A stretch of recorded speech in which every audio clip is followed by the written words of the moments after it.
Para na nga ako ditong Koreano na nakasuot ng sombrero. At sa wakas sa mahabang panahon, umulan na rin dito sa amin. So hi Zay, magandang gabi. Nung nakaraang araw nga pala ay may nabili akong sapatos dito. Mura lang kasi siya kaya naman binili ko pero mukhang pang lalaki man to tapos mukhang mahaba siya at malaki. Oh, at ayun na nga, bumili na nga ako dito na maliit na payong, tapos bumili na rin ako ng soap para sa aking mukha, tapos bumili na rin po ako ng Niston kasi yung aking sapatos, tignan niyo naman, hindi na maitsura.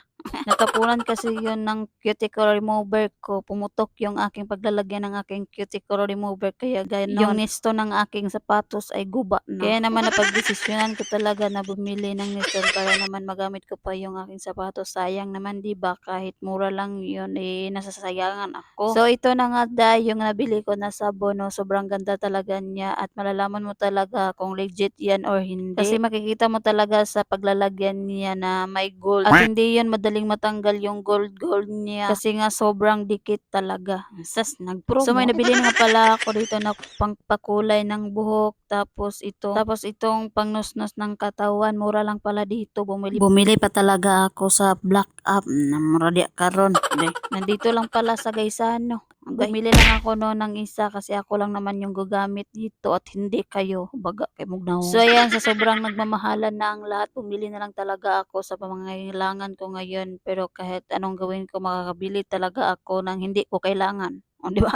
Sama nitong kuno payong. Wala lang talaga sa plano kong bumili nito, no, pero bumili yung kasama ko kaya bumili na rin ako para naman may magamit sila papa ba. At saka yung mama ko, dalawa lang yung binili ko, no, kasi dalawa lang naman silang pupunta palagi sa akuan, bukid-bukid, kaya dalawa lang. Tapos para talaga akong Koreana na nagkalo-kalo nito. Di ba ganon yung mga postura nila, pero lahi lang ilang sombrero. So finally mga Zay, sa mahabang panahon, sa mahabang oras, sa mahabang araw or hindi ko alam, sobrang init talaga tuwing tanghali kapag pumunta kami sa aming kwarto, matutulog na kami, sobrang init talaga, hindi kami masyadong makatulog kasi sobrang init talaga, masisira yung aming mukha, puros init-init, balik-balik. Kaya ito, dumating na talaga yung araw na ulan na. Mapapasabi ka na lang talaga na thank you Lord kasi umulan na. So ayun, agad naman ako naglagay ng mga planggana dyan para naman malagyan ng tubig. At nakuyawan ako kasi pumunta yung aso ko dito, o sumunod talaga siya. Gusto rin niyang makichismis sa akin. Kaya ayan, sumunod. Sismusa ka lang talaga, tupe. Ito naman isa ay lumili din. Gusto rin makichismis.